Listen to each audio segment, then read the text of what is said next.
ایک قول سنانا ہے آپ کو امام حسین کا، اور خواہش میری یہ ہے کہ میرے حاضرین اور ناظرین اس قول کو رٹا لگا کے یاد کریں،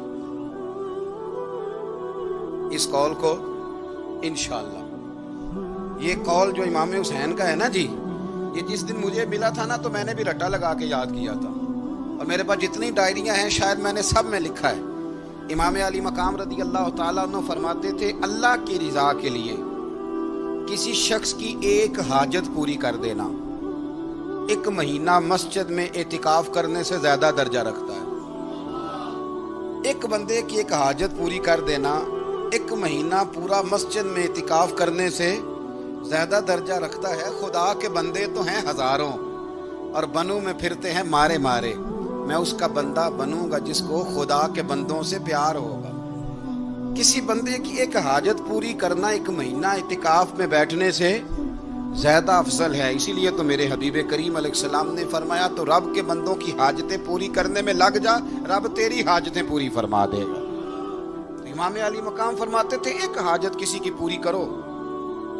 حضرت جناب سیدہ زینب بنت ابی رافع کہتی ہیں کہ سیدہ فاطمہ الزہرا نا ایک دن اپنے دونوں شہزادوں کو لے کے، جب حضور کی طبیعت مبارک بظاہر علیل تھی جس میں حضور کا وصال ہوا، دونوں شہزادے لے کے سیدہ فاطمہ نبی کریم کی بارگاہ میں گئی، کہنے لگی یا رسول اللہ میرے بچوں کو کچھ دیجئے سیدہ پاک۔